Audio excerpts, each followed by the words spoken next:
2 spoon போதும். Lion date syrup. இதுல iron, fibre, vitamins, நோய் எதிர்ப்பு சக்தி அதிகமா இருக்கு. Lion date syrup. தினம்தோறும் விளக்கேற்ற நல்ல எண்ணெய் இதயம் நல்லெண்ணெய். இந்த நிலையில் நம்மோடு மூத்த பத்திரிகையாளர் திரு டெல்லி ராஜகோபாலன் அவர்கள் இணைந்திருக்கிறார். சார் வணக்கம். நமஸ்காரம் சார். நம்ம பார்க்குறோம் செங்கோட்டையன் அவர்களுடைய இந்த கெடு 10 நாள் கெடு ஒருங்கிணைந்த அதிமுக வர வேண்டும் அப்படின்னு அழைப்பு விடுத்திருக்கிறார் திரு செங்கோட்டையன் அவர்கள். எப்படி பார்க்கிறது டெல்லி? கண்டிப்பாக வரவேற்கிறது. காரணம் இதிலிருந்து 2017 இதைத்தான் டெல்லி வரவேற்கிறது. அதைத்தான் நைனா நாகேந்திரன் வரவேற்றிருக்கிறார். ஒன்று. இரண்டாவது, இது காம்ப்ரமைஸ் பண்ண எப்படி 10 நாள் வைக்க முடியும்? இந்த 10 நாளைக்குள்ள 5 முடிவு செய்வது கஷ்டம். எடப்பாடி பழனிசாமி முதலமைச்சர் என்பதை ஏற்றுக்கொள்வார்களா? இரண்டாவது, எடப்பாடி பழனிசாமியுடைய கையெழுத்தின் மூலமாகத்தான் ஃபாரம் பி என்று சொல்லக்கூடிய தேர்தல் இரட்டை இலை இருக்கிறது. மூன்றாவது, ஓ பன்னீர்செல்வம் தர்ம ஒரு சிபிஐ எல்லாம் ஓபிஎஸ் கண்டிப்பாக வற்புறுத்தும். அடுத்ததாக டிடிவி தினகரன் ஒரு கட்சி, அவர் அந்த கட்சியை முயற்சி பண்ணுவாரா, இந்த டிசால்வ் பண்ணுவாரா?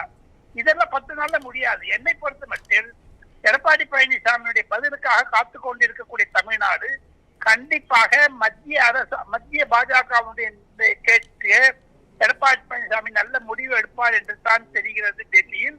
இருப்பினும் அனைத்து ஒருங்கிணைப்பு பிரச்சனைகளை எல்லாம் தேர்தலுக்கு பின்னால் வைத்துவிட்டு நாம் இப்பொழுதும் ஒன்றாக ஒரே கொடையின் கீழ் ஒன் நம்பர்லாக இவ்வாறு இந்திய அலையன்ஸ் இருக்குது. தனிப்பட்ட கட்சி கிடையாது. அது ஒவ்வொரு குரூப் தமிழ்நாட்டில் இருக்கிற மாதிரி ஒரு மு.க. ஸ்டாலின், உத்தரப்பிரதேசத்து பிடிஏன்னு இருக்குது. அங்க பாருங்க, ஸ்ரீநகர்ல அவங்க 3 பேரும் ஒரு குரூப் இருக்காங்க. மகாராஷ்டிரால தமிழ்நாட்டில் நாங்கள் எல்லாரும் அதுக்கு எடப்பாடி பழனிசாமி முதலமைச்சராக வச்சு ஒண்ணு பண்ணாங்கன்னா 10 நாள்ல முடியும். இதாம முடியாது. இது இருப்பினும் என்னை பொறுத்த மட்டும் பிரதமர் சொல்லியும் அமித்ஷா சொல்லியும் எடப்பாடி பழனிசாமி ஒத்துக்க மாட்டேன்னு சொன்னதனுடைய பிடியில் ஒருங்கிணைக்க இருப்பார். அதே ரிஃப்ளெக்ட் பண்ணுவார்னு நினைக்கிறாங்க.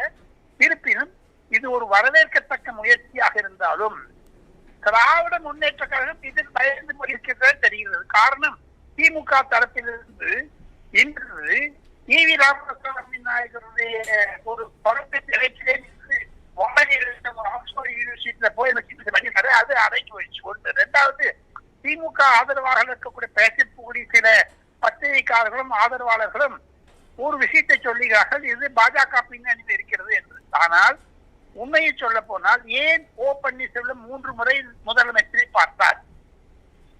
அதன் மூலமாக ஓ பன்னீர்செல்வத்திற்கு மீது இருந்த அதிமுக உறுப்பினர்கள் ஒரு மனம் இழந்து விட்டார்கள். அது எப்படி இபிஎஸ் வரவேற்பார்? இதெல்லாம் பிரச்சனை இருக்குது. ஆக மொத்தம் நேற்று என்டிஏவிலிருந்து வெளிச்சென்ற டிடிவி தினகரன் மீண்டும் எப்படி என்டிஏக்கு வருவார்? இதெல்லாம் ஒன் பாயிண்ட்ஸ் எல்லாம் இருக்கு, தெரியும். இன் டோட்டாலிட்டி பார்த்தீங்க, கண்டிப்பாக எடப்பாடி பழனிசாமியுடைய பதிலுக்காக தமிழகம் காத்துக் கொண்டிருக்கிறது என்பதுதான் என்னுடைய. ஓகே, இதுல டெல்லி ஏதாவது ரோல் பிளே பண்ண வாய்ப்பு இருக்கா சார்? இருக்கு, கண்டிப்பாக இருக்கிறது. எடப்பாடி பழனிசாமியினுடைய ஒரு குணாதிசயங்களை புரிந்து கொண்ட அமித்ஷா அவர்கள் எதற்காக 2025 மார்ச் மாசத்திலேயே சொன்னார் பாருங்க, என்டிஏ அரசாங்கம் இருக்கு, முதலமைச்சர் தேர்தலுக்கு பிறகு தேர்ந்தெடுத்தார் என்று சொன்னார். இதெல்லாம் மனதில் வைத்துக் கொண்டுதான் சொல்லி இருப்பாரோ என்ற ஒரு சந்தேகம் இப்போது வருகிறது.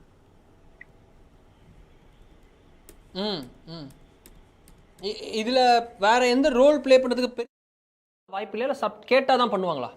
முன்னாள் பாஜக முன்னாள் தலைவர் சி.டி. ராதாகிருஷ்ணன் தவிர மற்ற அனைவரும் அந்த கூட்டத்தில் கலந்து கொண்டார்கள். அமித்ஷா அவர்கள் 2026, 29 என்றெல்லாம் அட்டவணை போட்டு கொடுத்திருக்கிறார். அந்த பின்னணியில் பார்த்தால் அமித்ஷா இந்த கண்ணியை விடுவாரே தவிர இந்த சமயத்தில் அவர் கருத்து சொல்ல மாட்டார் என்பதுதான் என்னுடைய கருத்து. இதுல டிடிவி தினகரன் உள்ளிட்ட அனைவரையும் கொண்டு வரும் முயற்சிக்கு திரு அமித்ஷா அவர்கள் எப்படி பார்க்கிறார்? வெளியில போனது அமித்ஷா அவர்களுக்கு சென்றடைந்திருக்கும். இதில் எப்படி நம்ம பார்க்கலாம்? இதுல அமித்ஷா அவர்களுடைய ரோல் பீகார் எலெக்ஷன்ஸ்க்கு அப்புறம் அதிகரிக்கும்னு சொல்றாங்க. எப்படி இருக்கும்? கண்டிப்பாக இதெல்லாம் ஒன்னா சேர்ப்பாரு. ஒரு முயற்சி அவரே களமிறங்க வாய்ப்பு இருக்கா? இந்த சமயத்தில் இருக்காதுன்னு நினைக்கிறேன். ஏன்னா இந்த மாசம் கடைசியில பிரைம் மினிஸ்டர் சென்னைக்கு வருவதாக இருக்கிறார். இதை தவிர மிக மிக முக்கியமானது என்ன என்று கேட்டால், நாளை மறுநாள் அன்புமணி ராமதாஸ் எடப்பாடி பழனிசாமியுடைய கூட்டணி செல்வார். அதையும் தவிர நாளை மறுநாள் விஜயனுடைய சுற்றுப்பயணம் 13ஆம் தேதி ஆரம்பித்திருக்கிறதால தமிழக அரசியல் தான் செங்கோட்டையனை பார்க்க வேண்டும். செங்கோட்டையின் பக்கத்துல ஒரு எம்எல்ஏ ஒரு எம்பி இல்லையே ஓகே. இல்ல அன்புமணி அவர்கள் நாளை மறுநாள் கூட்டணியில் சேர்கிறாரா? என்டிஏ கூட்டணியில் அப்படி என்றுதான் டெல்லியில் கருத்துகள் உலாவுகின்றன. அவங்க இன்னும் உட்கட்சி பிரச்சனை போயிட்டு இருக்க மேல முடிவு எடுப்பார் நினைக்கிறீங்களா? இல்ல கன்ஃபார்ம்டா எப்படி புரிஞ்சுக்க முடியுது? அவங்க பேச ஆரம்பித்து விட்டார்கள். கண்டிப்பாக இது ஒரு section of the PMK will join NDA. அது அன்புமணி அவர்கள் தலைமையிலான பிரிவாக இருக்க அதிக வாய்ப்பு.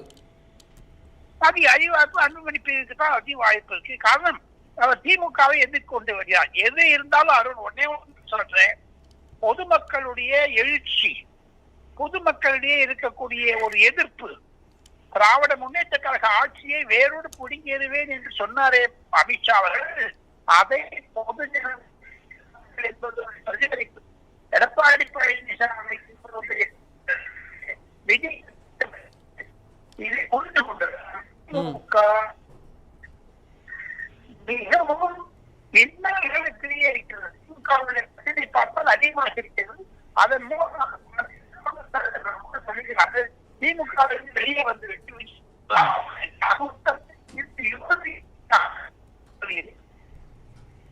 Okay, interesting. ரொம்ப நன்றி சார், இத்தனை நம்மோடு இணைந்து டீட்டெயிலாக பேசுறதுக்கு மிக்க நன்றி. திரு ராஜகோபாலன் அவர்கள் நம்மோடு பேசியதை பார்த்தோம். இந்த விஷயத்தில் திரு அன்புமணி அவர்கள் தலைமையிலான பாமக விரைவில் என்டிஏ கூட்டணியில் சேரலாம் அப்படின்ற கூட அவர் சொன்னதை பார்த்தோம்.